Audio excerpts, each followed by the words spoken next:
Suatu hari, sepupu dari istri saya pernah curhat. Dia bercerita bahwa anaknya saat itu sedang kecanduan game Mobile Legends. Dia beranggapan bahwa gara-gara game Mobile Legends, anaknya jadi suka mengurung diri di dalam kamar. Gara-gara game Mobile Legends, anaknya jadi nggak pernah mau makan bareng dengan keluarganya. Gara-gara game Mobile Legends, anaknya nggak pernah mau lagi diajak ke Car Free Day oleh keluarganya. Apakah benar hanya gara-gara game Mobile Legends perilaku anak ini bisa berubah seperti itu? Karena sebelumnya anak ini kemana-mana ya bareng keluarga.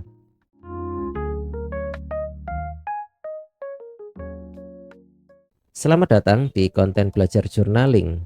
Di video ini saya akan berbagi pengalaman dan cerita yang ada di sekitaran kehidupan saya. Semoga walaupun ini bersifat sangat subjektif tapi bisa bermanfaat dengan para teman-teman pendengar dan semoga bisa menjadi referensi tambahan. Sepupu istri saya ini sebut saja namanya Ana. Ana memiliki dua orang anak, yang besar namanya Luna, yang kecil namanya Lina. Setelah curhatan itu, saya bertanya kepada istri seperti apa sih kehidupan Ana, dan istri saya menunjukkan Facebook Ana.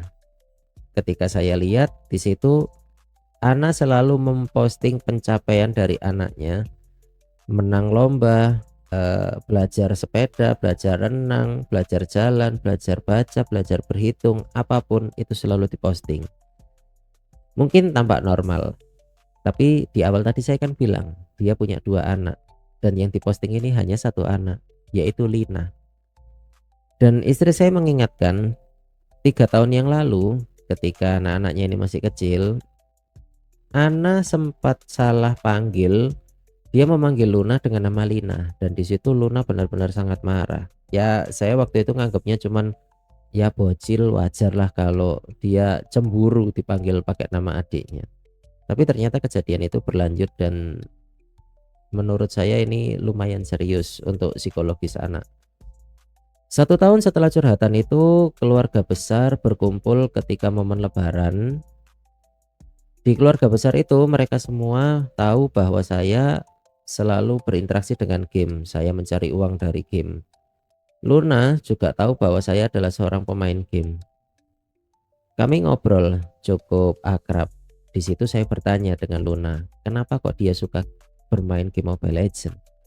Ternyata dia pertama kali diajak main Mobile Legends itu oleh teman-teman satu kelasnya. Dan teman-temannya memuji Luna bahwa dia itu cukup ahli memegang hero carry. Hero carry adalah hero penghancur di game MOBA. Nah, teman-temannya ini juga sangat support. Misal Luna ulang tahun gitu, mereka ngerayain kecil-kecilan di kantin sekolah. Terus ketika timnya menang, mereka makan kecil-kecilan kayak beli snack kecil-kecilan gitu. Dia mendapatkan hal-hal yang menyenangkan dan dia merasa diperhatikan oleh teman-temannya. Dan di sini saya paham harusnya perhatian ini dia dapatkan dari keluarganya, terutama dari ibunya. Dan kondisi di rumah ibunya terlalu dominan memperhatikan adiknya Lina. Menurut saya hal inilah yang menyebabkan Luna mencari apa yang tidak dia dapatkan dari dalam rumah, dia cari di luar rumah. Dan itu adalah sifat yang sangat manusiawi.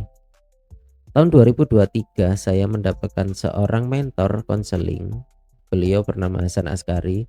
Di salah satu videonya nanti saya cantumkan, beliau menjelaskan bahwa di otak manusia ini ada hormon dopamin dan oksitosin yang harusnya itu imbang supaya hidup manusia jadi balance. Karena kalau nggak imbang, dopamin bisa menghancurkan hidup kita. Dopamin ini yang berdampak paling signifikan terhadap kecanduan. Dopamin adalah hormon kesenangan. Ketika kita mencapai sesuatu, mendapatkan sesuatu, kita akan senang dan ngerasa puas. Nah, hormon oksitosin itu diproduksi ketika kita berinteraksi dengan orang yang kita sayang. Misal ada orang yang perhatian dengan kita, kita merasa dicintai atau dihargai oleh orang lain. Itu hormon oksitosin akan diproduksi dan hal ini menjadi penyeimbang hormon dopamin.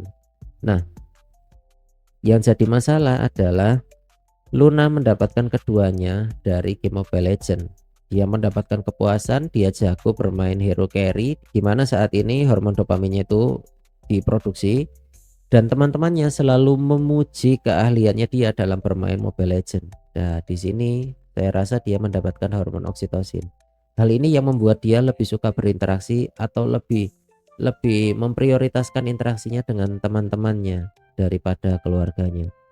Dan harusnya hal ini disadari oleh keluarganya. Sebagai orang tua seharusnya memiliki wawasan dan pengetahuan bagaimana cara untuk memperlakukan anak yang selayaknya. Kayak pilih kasih itu harusnya jangan sampai terjadi. Tapi apakah hal ini saya sampaikan ke orang tuanya? Sayangnya enggak, karena saya baru punya wawasan psikologi itu ya setelah kenal dengan Mas Hasan Askari. Dan saat itu walaupun saya menyadari apa yang menyebabkan Luna sampai kecanduan game online, saya sempat berembuk dengan istri. Saya rundingan dulu, apakah ini kita sampaikan ke orang tuanya, dan istri saya yang memiliki trauma ketika dia menyampaikan sesuatu informasi ke orang-orang tua, dia seakan dihujat atau dicibir kayak gini, anak kecil tahu apa sih? Nggak usah sok ikut campur deh urusan orang. Nah, itu stigma yang cukup sering terjadi kan di masyarakat. Nah, keluarga istri saya ini keluarga yang sangat besar dan dia sering mendapatkan perlakuan seperti itu. Dia trauma dengan hal itu dan dia tidak ingin hal itu terjadi kepada saya. Akhirnya ya saya cuma bisa berdiskusi dengan Luna. Saya sampaikan ke Luna bahwa coba main gamenya dikurangi atau kamu lebih mendekat lagi. Saya ceritakan bahwa ibunya pernah curhat ke saya dan di situ saya mencoba menjelaskan kepada Luna supaya dia membaur lagi dengan keluarganya, supaya dia lebih dekat lagi dengan keluarganya. Dan saya mendapatkan jawaban yang enggak saya duga-duga. Walaupun saya berasumsi dari awal. Luna langsung menjawab, papa mama lebih perhatian dengan adikku. Aku lebih nyaman bersama teman-temanku. Itu saya dilema. Saya nggak tahu harus apa. Kalau saya sampaikan takutnya nanti dianggap ikut campur. Tapi kalau nggak saya sampaikan, ini masa depan anak ini gimana? Karena saya ngerasain saya kecanduan game itu dari kelas 5 SD sampai ketika saya bertemu istri, kecanduan itu baru lepas. Karena ketika saya bersama istri saya merasakan hal yang jauh lebih menyenangkan dari bermain game, seperti ngobrolin film, ngobrolin novel, ngobrolin komik. Walaupun istri saya nggak suka baca, tapi dia selalu menanggapi apa yang saya ceritakan dan timbul dialog dari topik yang saya lemparkan ke istri saya. Dan saya memiliki pengalaman pada akhirnya untuk melepas kecanduan itu kita harus memiliki interaksi dan mau berinteraksi dengan orang yang menurut kita dia itu sayang dengan kita. Nah, masalahnya Luna ini sudah beranggapan bahwa orang tuanya nggak sayang dengan dia.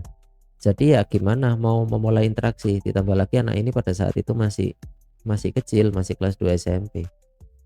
Ya pada akhirnya itu jadi pengalaman untuk saya sendiri supaya saya bisa lebih fokus dan perhatian ke anak saya.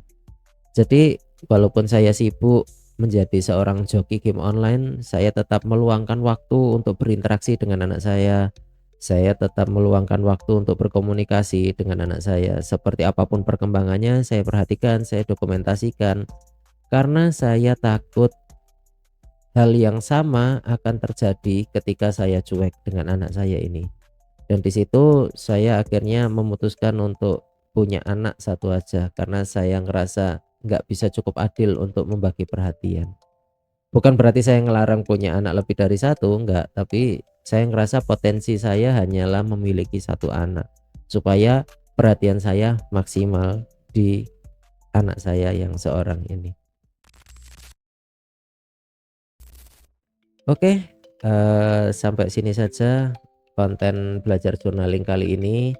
Mungkin di lain waktu saya akan bercerita tentang kecanduan saya dengan game Harvest Moon. Mungkin terdengar lucu ya, game Harvest Moon bisa bikin kecanduan. Tapi saya kenal game ini memang dari kelas 5 SD. Ya masih bocah banget, jadi kalau sampai kecanduan harap maklum lah.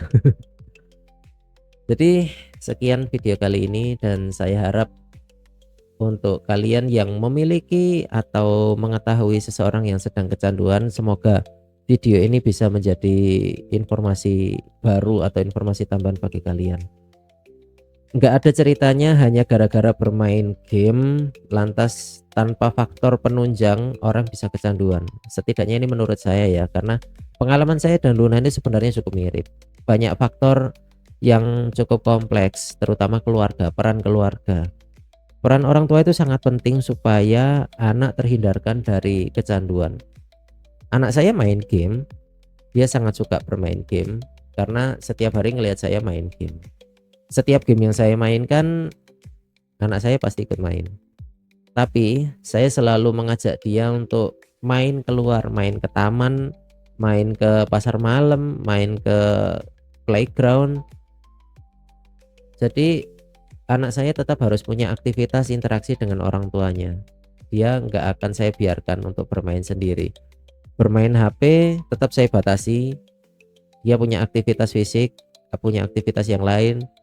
Dia selalu saya ajak jalan pagi, dia selalu saya ajak bermain mainan-mainan yang lain kayak bermain malam, play-doh. Saya ajak gambar, bermain pasir, kayak bikin istana dari pasir, sandcastle gitu-gitu. Jadi interaksi dari saya dengan anak itu yang utama. Saya takut anak saya mengalami kecanduan seperti saya ketika kecil. Oke, semakin kemana-mana. Sekian video kali ini, semoga bisa bermanfaat. Mohon maaf atas kekurangan yang ada, dan terima kasih yang sudah mau mendengarkan saya ngoceh selama berapa ini? Kira-kira 10 menitan mungkin. Sampai jumpa di video berikutnya. Orang yang tidak bisa mengontrol dopaminnya, hidupnya akan hancur. Oke? Nah, dopamin dalam kecanduan berperan sangat besar. Oke? Dopamin adalah hormon atau neurotransmitter yang ngebuat kita merasakan kenikmatan. Oke? Dan bukan cuma kenikmatan, hormon dopamin juga membuat kita merasa excited untuk mendapatkan sesuatu yang belum kita dapatkan. Atau membuat kita termotivasi untuk mengambil sesuatu yang belum kita miliki sekarang. Karena dopamin punya satu perintah ke diri kita, yaitu more.